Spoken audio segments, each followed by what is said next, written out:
महाप्रभुଙ୍କ सेवारे भोई सेवक मानकर एक गुरुत्वपूर्ण भूमिका थाए। रथरे लागुथुबा भारी काठगुड़ी को रथ उपरक उठाइबा आवश्यक मुताबक काठ आनी महाराणांक पाखरे पहुंचाइबा दायित्व थाए भोई सेवक। प्रभुंकर सेवा करिबार सुजोग मिलिबा होउछि पूर्व जन्मरे पुण्यर फलश्रुति बोली मध्य एमानंकर विश्वास रहिछि। महाप्रभुंक रथ आरंभରୁ रथ भंगा पर्यंत एमाने प्रमुख भूमिका ग्रहण करन्ते। एने अधिक आलोचना करुछन्ति पुरी रिपोर्टर शिव प्रसाद। सम्मुखरे पहुंची सारी तीन दिव्य रथ एवं जेहेतु महाप्रभु को समस्त अपेक्षा करते गुंडीचा मंदिर ताहा मत बर्तमान विराजमान हो सारी सकाळू झिपिझिपि वर्षा सत्वे भक्त मैंने टाणी आनी यार भितर आप देखु से महाप्रभु लीला कारण गतकाली महाप्रभु रथ टणा हो पार नाला आज जो भाव दुईटी रथ संपूर्ण भाव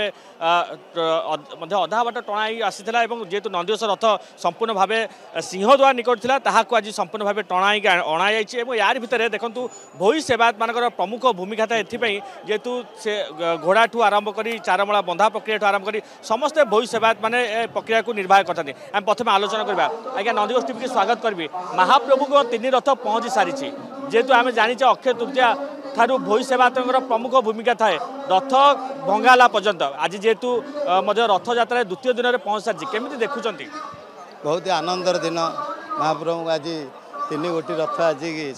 गुंडीचा लगी सारी एवं दुई मास काल आम हबिषर रही नीलाद्रि विजय पर्यंत प्रायतः 2.5 मास आम हबिषर रही महाप्रभु को सेवा करा जो काली भी गुंडीचा यात्रा महाप्रभुर यात्रा खाली किसी बाट महाप्रभु सब आसी आज आसिक जगार से पहुँची सारी तेणु बहुत ही आनंदर दिन। आज प्रक्रिया कौन रही आज प्रक्रिया बर्तमान आम दौड़ी रथ आसिक लगिगला दौड़ी दौड़ी 4 गोटे लेखे दौड़ी आम यथास्थान रखुचु कटन दौड़ी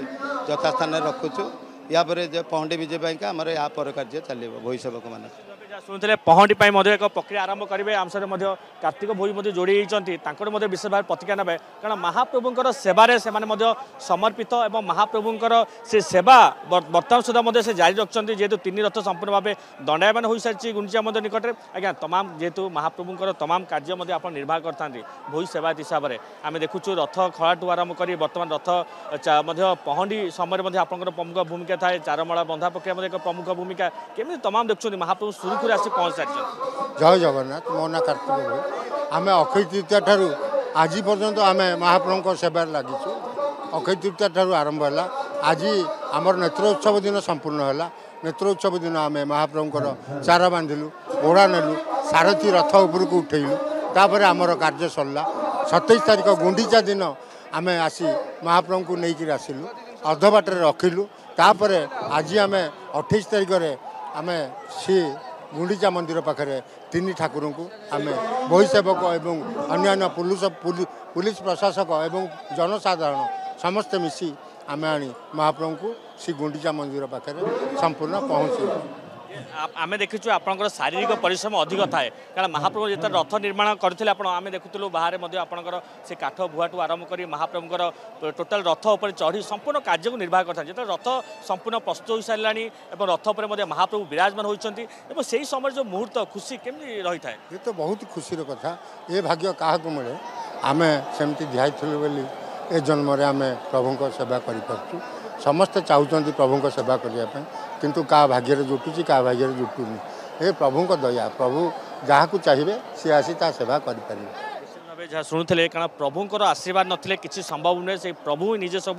कार्य करते भोई सेवायत मान एथि प्रमुख भूमिका रही है जेहेतु आसंता काली पहंडी हेबार जो कार्यक्रम रही पहंडी समय भोई सेवायत मैंने चारमाला बांधे और अन्य कार्य जेहेतु आम कह रथ निर्माण कार्य आरंभ ठू रथ शेष पर्यंत तांकर प्रमुख भूमिका थाए और यह कार्य से सामिल हो निजक भाग्यवान मान कर पुरी बड़दाण्डरू